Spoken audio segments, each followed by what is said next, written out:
महालक्ष्मी की लाश मिलने के 5 दिन के बाद एक तरह से ये केस सुलझ भी गया, लेकिन दूसरी सच्चाई ये है कि इस केस का बाकी का सच अब शायद ही कभी सामने आए।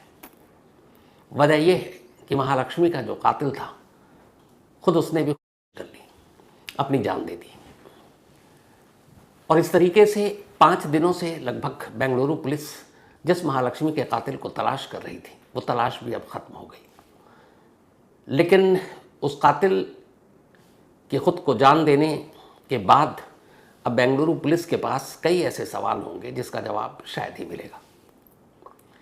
कैसे बेंगलुरु पुलिस ने शुरू में कहा था कि कातिल कौन है, कैसे जिस कातिल के खुद जान देने की बात अब सामने आई है उसकी तस्वीरें आई हैं, और क्या वजह था जो महालक्ष्मी का कत्ल किया, क्यों उसकी लाश के इतने टुकड़े किए, इन सवालों के जवाब अपनी जान देने से पहले उस कातिल ने एक डायरी में लिखी। वो डायरी इस वक्त उड़ीसा पुलिस के पास है और अब कोर्ट के ज़रिए बेंगलुरु पुलिस उस डायरी, जिसे एक तरह से नोट भी कह सकते हैं, अब हासिल करने की कोशिश कर रही है। क्या थी पूरी कहानी, इस कहानी का सच कैसे सामने आया, पहले वो आपको सुनाता हूँ सिलसिलेवार। 21 सितंबर को मैंने पहले भी आपको बताया था कि घर से बदबू आ रही थी महालक्ष्मी के, तो मकान मालिक ने महालक्ष्मी की माँ और उसकी बहन को फ़ोन किया। वो लोग घर आए, दरवाज़ा खोला, अंदर बदबू थी और साथ में फर्श पर लाश के टुकड़े थे कुछ, हालांकि सफाई हो चुकी थी फिर भी बच गए थे। फ्रिज के अंदर टुकड़े थे, सबसे ऊपरी खाने में पैर रखा था, बीच में बाकी हिस्से और नीचे सर। इसके बाद तफ्तीश शुरू होती है। पुलिस जब चेक करती है तो पता चलता है कि महालक्ष्मी का मोबाइल 2 सितंबर, बल्कि 2 सितंबर नहीं, अब जो जानकारी आई है वो ये है कि 2 सितंबर की रात तक तो ऑन था, लेकिन रात 12 के बाद वो 3 सितंबर की तारीख पड़ गई, तो कायदे से रिकॉर्ड पर यह है कि 3 सितंबर को स्विच ऑफ हो गया था। और इसी से पुलिस ने अंदाज़ा लगाया कि 2 और 3 के बीच में कत्ल हुआ होगा, और फिर पुलिस तफ्तीश शुरू करती है। शक के घेरे में अलग अलग 5 से 6 लोग थे, और ये 5 से 6 लोग इसलिए आए क्योंकि महालक्ष्मी के घर वालों ने और फिर खुद महालक्ष्मी के हस्बैंड जो हेमंत दास, हालांकि वो उससे अलग रह रहा था, उन लोगों ने शक जताया था। अब ये कौन थे 5-6 लोग? एक तो खुद हेमंत दास था जो महालक्ष्मी का हस्बैंड था लेकिन अलग रह रहा था, दोनों के रिश्ते ख़राब थे। पुलिस स्टेशन में मियाँ बीवी ने एक दूसरे के खिलाफ शिकायत भी कर रखी थी, तो पुलिस को भी ये शक था कि हो सकता पति ने मार दिया। तो पहला सबसे बड़ा शक जो गया था वो हेमंत दास पर गया था। 2 कैरेक्टर के नाम हेमंत दास ने पुलिस को बताया। एक बताया कि एक सैलून में काम करने वाला एक शख्स जिसका नाम है अशरफ, और अशरफ के साथ वो अक्सर घूमती है। कई बार अशरफ उसको उसके घर पर अपनी स्कूटी पर पिक करने के लिए आता है और फिर ड्रॉप भी करता है। हेमंत दास और महालक्ष्मी के बीच एक झगड़े की वजह जो उसने बताई, उसने इस अशरफ को ही बताया। लेकिन सिर्फ अशरफ तक नहीं गया, उसने 2 और नाम लिए। अब ये जो 2 और नाम लिए, इन दोनों को पुलिस ने तफ्तीश की। इन दोनों के नाम डिस्क्लोज इसलिए नहीं किए गए कि उनका इस केस से कोई लेना देना था नहीं, लेकिन पुलिस ने उनके कॉल डिटेल सब कुछ चेक किया, नहीं हुआ पता। अब पुलिस अपनी तरफ से तफ्तीश शुरू करती है। तफ्तीश शुरू करने का सबसे आसान 2 तरीका था, एक महालक्ष्मी का मोबाइल और दूसरा सीसीटीवी कैमरा। इन दोनों को खंगालने की कोशिश की गई, चूँकि 21 सितंबर की बात है। अब पुलिस ने कॉल डिटेल खंगाला। जब कॉल डिटेल खंगाला और महालक्ष्मी के बारे में बात किया, कहाँ काम करती है, वहाँ एक टीम गई, उसके मॉल के उस शॉप में जाकर पूछताछ की, तो पता चला कि महालक्ष्मी आखिरी बार मॉल अपने ड्यूटी पर 1 सितंबर को गई थी, 1 सितंबर। इसके बाद से वो गायब थी। पुलिस मानकर चली कि 3 तारीख की रात से मोबाइल स्विच ऑफ है, 1 के बाद वो गई नहीं, तो 2 सितंबर से 3 के बीच में हो गया। अब उधर से पूछताछ हो गई। अब पुलिस ने महालक्ष्मी के कॉल रिकॉर्ड को खंगालना शुरू किया। जब कॉल रिकॉर्ड को खंगालना शुरू किया तो उसमें बहुत सारे नंबर थे, उनमें से एक एक कर सबको बात करने की कोशिश की गई, खासतौर पर जो 1 और 2 सितंबर को बातचीत हुई थी। इस दौरान में पुलिस की एक टीम उस मॉल के तमाम एम्प्लॉई से भी पूछताछ कर रही थी जहां पर महालक्ष्मी काम करती थी, और सभी को पुलिस ने कहा था हाजिर रहने के लिए। एक एक कर सबसे पूछताछ की गई कि आखिरी बार क्या था, उसका कोई बिहेवियर क्या था, किसी से झगड़ा, किसी से दुश्मनी, हर एक से पूछताछ कर ली। लेकिन तभी पुलिस को पता चला कि उस शॉप में जितने लोग काम करते थे उनमें से एक शख्स मिसिंग है, और वो नहीं आया, जबकि ओनर ने हर एक को कहा था हाजिर रहने के लिए। अब पुलिस ने लिस्ट निकाली थी कि कौन कौन है, उसमें से एक गायब था एम्प्लॉई। जब पुलिस ने उसके बारे में डिटेल निकाली तो पता चला उसका नाम है मुक्ति रंजन रॉय। अब मुक्ति रंजन राय, जिसकी उम्र करीब 31 साल, ओडिशा का रहने वाला, आखिरी बार वो भी उस मॉल में 1 सितंबर को गया था, और 1 सितंबर के बाद वो भी जो है उस मॉल में नहीं जाता है जहां उसकी ड्यूटी है। तब उस एक मॉल के उस शॉप से एक साथ 1 सितंबर के बाद 2 लोग बिना अपने बॉस को बताए हुए गायब हैं। एक है महालक्ष्मी और दूसरी है मुक्ति रंजन राय। मुक्ति रंजन राय का नाम महालक्ष्मी के हस्बैंड हेमंता दास ने नहीं लिया था। पुलिस को बड़ी अजीब बात लगती है कि 1 तारीख से 1 सितंबर से गायब है महालक्ष्मी। 1 सितंबर से उसने भी शॉप पे नहीं गया, नौकरी छोड़ दी एक तरह से। अब जब इधर कॉल डिटेल रिकॉर्ड सामने आई तो पता चला कि 1 सितंबर को इन दोनों के बीच में बातचीत हुई थी। अब दोनों शॉप पर नहीं है, इसका मतलब है दोनों बाहर हैं, दोनों अलग अलग रहते हैं, लेकिन महालक्ष्मी और मुक्ति के बीच में बात हुई। अब पुलिस ने मुक्ति का नंबर चूंकि मिल गया, अब उसके लोकेशन और उसके कॉल डिटेल खंगालने शुरू किए तो पता चला कि 2 और 3 सितंबर को मुक्ति के मोबाइल का जो लोकेशन था वो बेंगलुरु में ठीक उसी मोहल्ले का था जिस मोहल्ले में महालक्ष्मी रहा करती थी। यानी वो लोकेशन बता रहा था कि वो महालक्ष्मी के साथ था। अब ये 2 इंपॉर्टेंट लीड पुलिस को मिली। पहली कि 1 सितंबर से वो भी गायब, दूसरी कि 2 और 3 सितंबर को मोबाइल का लोकेशन मुक्ति का सेम इलाके में था। अब यहाँ से पुलिस को लीड मिली तो पुलिस ने अब मुक्ति के बारे में और पता किया शॉप वॉप से, तो पता चला कि मुक्ति यहीं बेंगलुरु में एक रेंट पर रहता है घर लेकर।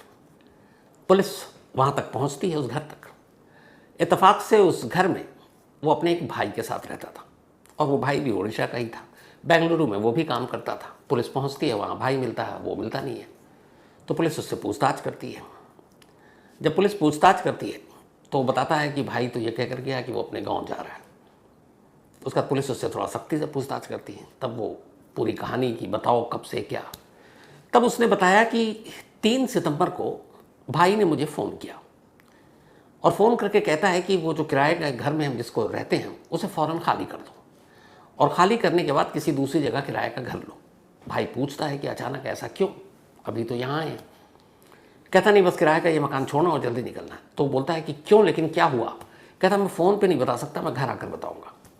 वो कहता है ठीक है।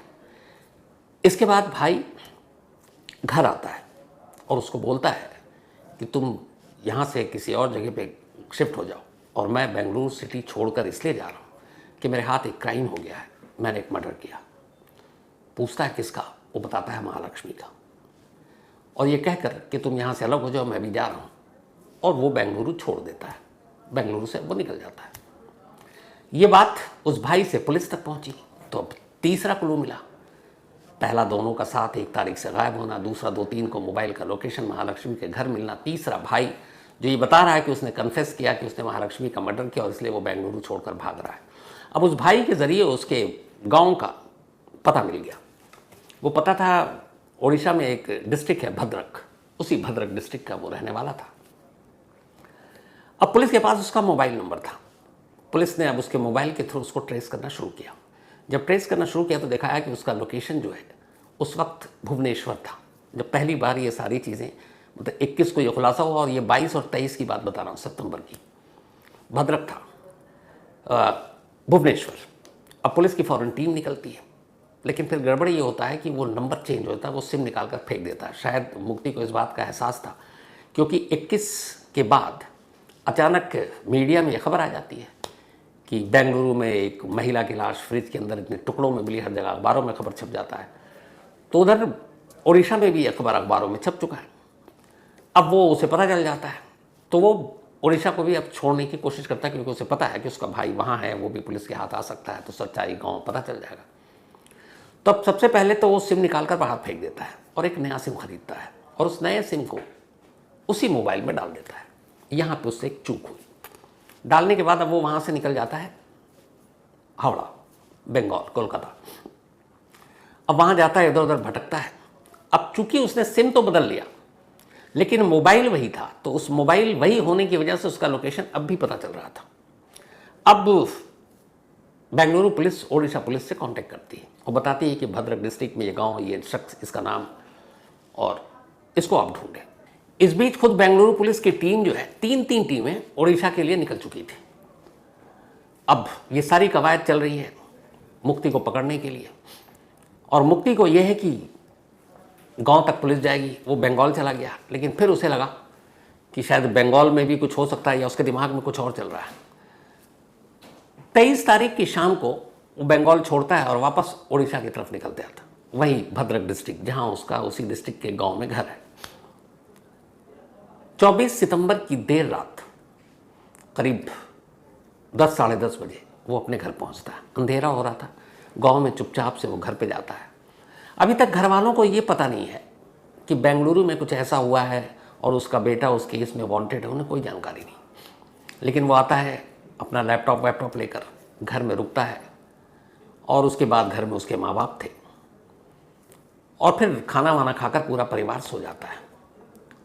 लेकिन ठीक सुबह 4 बजे जब पूरा परिवार सो रहा था, तब मुक्ति चुपचाप से उठता है, अपने फादर के नाम की रजिस्टर्ड बाइक को उठाता है, बाइक या स्कूटी तो थी, एक बैग उसका जो लेकर आया था वो बैग अपने साथ रखता है, उसका जो लैपटॉप था वो रखता है, उसका जो मोबाइल था वो रखता है, और फिर 4 बजे सुबह अंधेरे में वो अपने घर से बिना घर वालों को किसी तरह की कोई खबर दिए, और वो सब सो रहे हैं, वो घर से निकल लेता है।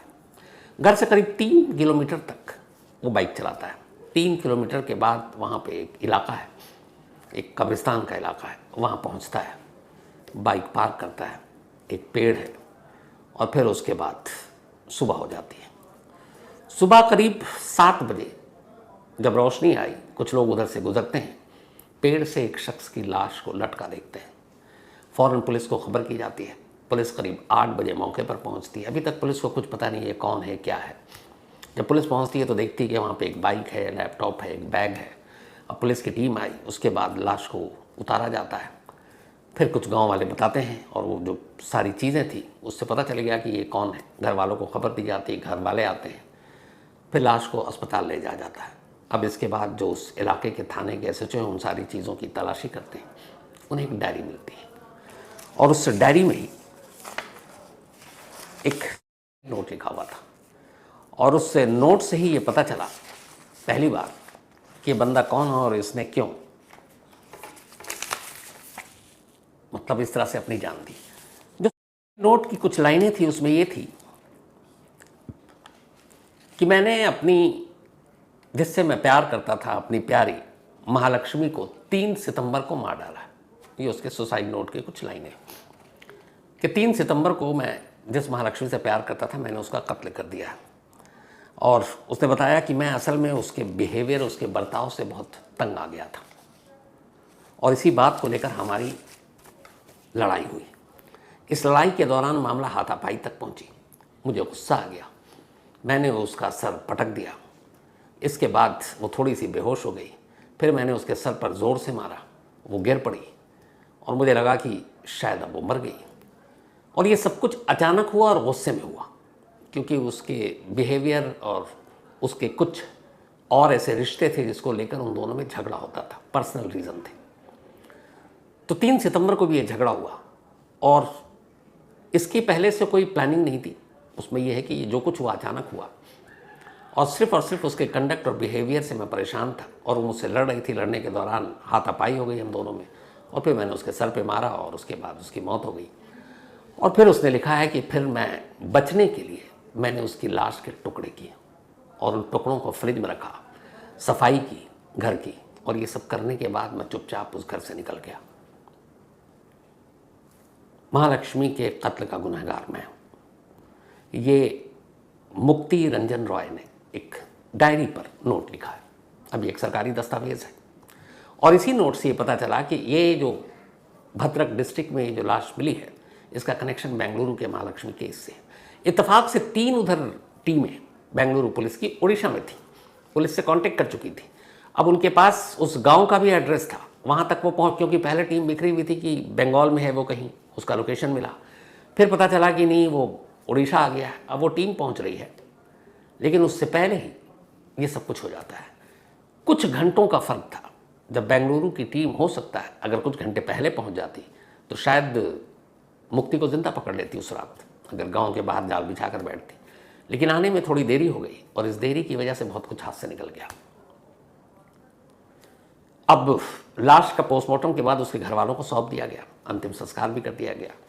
अब बेंगलुरु पुलिस नोट और जो बाकी डॉक्यूमेंट्स या सामान है उसको अपने कब्जे में, क्योंकि केस वहाँ दर्ज है, तो लेने की कोशिश कर रही है। ओडिशा पुलिस के जो एडीजी लॉ एंड ऑर्डर हैं संजय कुमार, उन्होंने कहा है कि वो अदालत के थ्रू आएंगे, हम नोट भी दे देंगे क्योंकि ये केस स्टडी के उनके पार्ट है।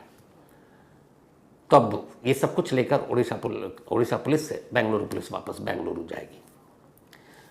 इसकी मौत अननेचुरल डेथ के तौर पर ओडिशा में रजिस्टर्ड कर लिया गया, जो मुक्ति रंजन है। और इस मुक्ति रंजन की मौत के बाद उसके घर वालों को पहली बार पता चला कि मुक्ति रंजन की बेंगलुरु पुलिस तलाश कर रही थी। तो ये तो हुई पूरी कहानी। अब मुक्ति रंजन की मौत के बाद कुछ सवालों के जवाब पता नहीं कभी सामने आएंगे कि नहीं। जैसे जिस तेजधार हथियार से लाश के टुकड़े किए गए वो बरामद नहीं हुए और खुद मुक्ति नहीं है। कत्ल करने का असली मकसद क्या था, क्योंकि उसने सुसाइड नोट में डिटेल में वो सारी चीज़ें नहीं लिखी। कुल मिलाकर जो लाइन है उसका निचोड़ ये है कि मैं उसके बिहेवियर, बर्ताव से हमारे बीच में अक्सर लड़ाई होती थी और उस दिन भी अचानक लड़ाई हुई। ये प्री प्लान नहीं था मर्डर। गुस्से में मैंने मारा, सर पे लगा, वो गिर गई। फिर डर से लाश को छुपाने के लिए मैंने उसके टुकड़े किए। वो टुकड़ों की तादाद 50 से ज़्यादा थी। तो बस इतनी सारी चीज़ें हैं। हथियार नहीं मालूम, मोटिव नहीं मालूम, या इसके पीछे उसके साथ कोई और शामिल था ये भी पता नहीं है। तो खैर बेंगलुरु पुलिस का ये केस एक अजीब मोड़ पर आकर एक तरह से ख़त्म हो गया। तो ये तो इस पूरे केस की बात थी। अब आते हैं उस बात पर कि ऐसे केस में कई बार जो शक के घेरे में है उसके नाम क्यों नहीं बताए जाते हैं। जैसे हालांकि मैंने डिटेल में आपको जवाब दिया था। असल में बेंगलुरु से एक पुलिस अफसर और एक हमारा रिपोर्टर है वहाँ पे, सजय राज, बहुत ही होनहार क्राइम रिपोर्टर, मैसेज आया और फ़ोन आया।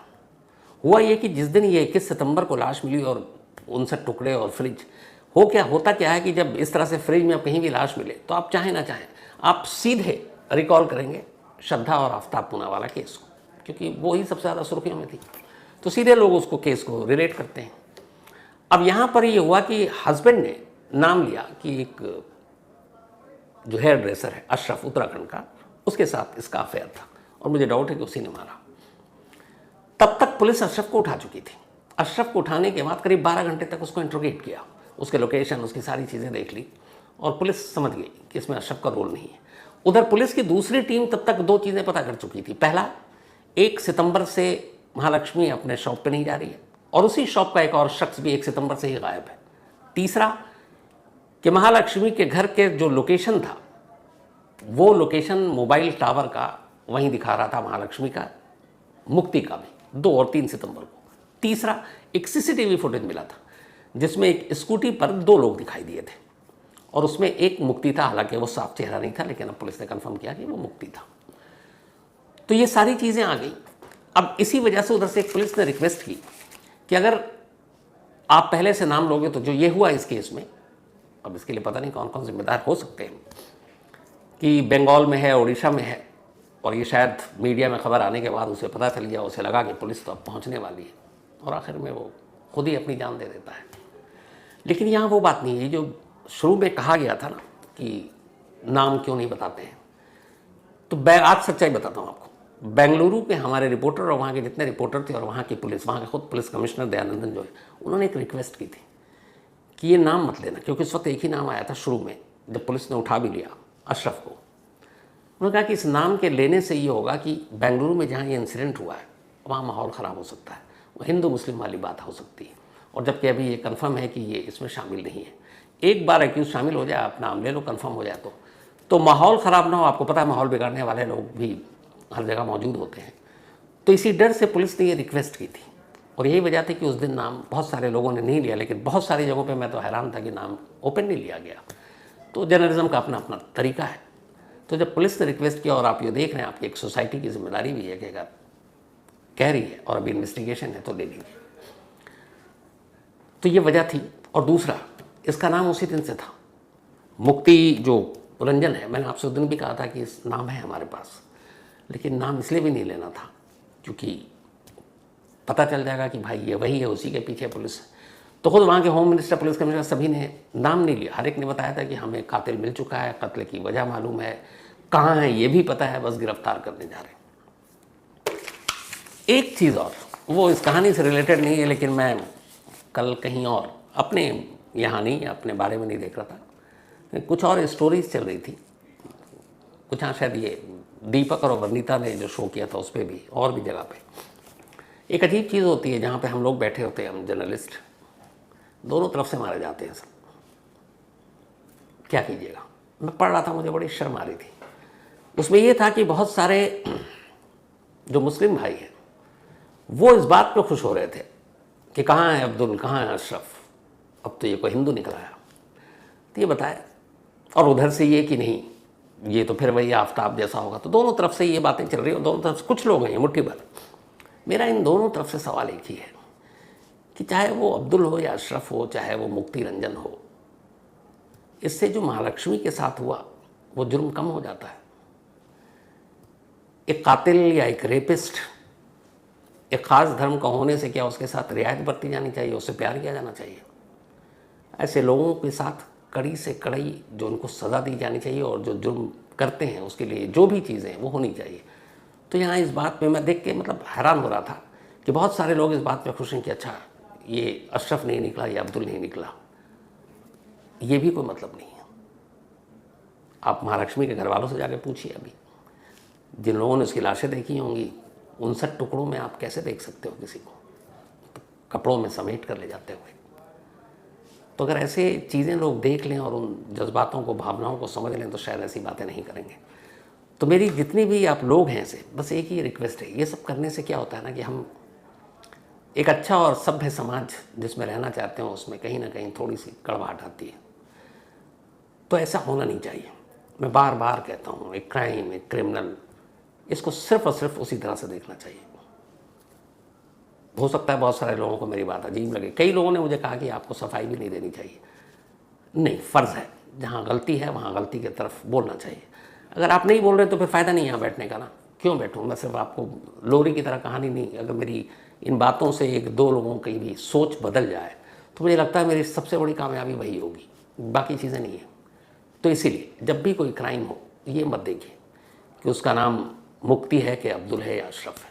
सिंपल ये देखिए कि उसने कितना घटिया क्राइम किया, कितना घिनौना क्राइम किया, और उसके लिए उसे जितनी सख्त सज़ा मिलनी चाहिए मिलनी चाहिए। तो वहाँ और कुछ नहीं होना चाहिए। तो खैर, अफसोसनाक कहानी थी, लेकिन हाँ, क्राइम के अगर पहलू से देखें तो मुझे लगता है ये अजीब आकर मोड़ पर ख़त्म हो गया। अगर इसके पीछे कुछ और साजिश है तो पता नहीं अब खुलासा होगा कि नहीं होगा। और अगर आने वाले वक्त में बेंगलुरु पुलिस प्रेस कॉन्फ्रेंस कर कुछ बताती है तो शायद कुछ पता नहीं। जितना ही अब आपसे मुलाकात होगी कल रात 9 बजे किसी नई कहानी के साथ। तब तक अपना ख्याल रखिए।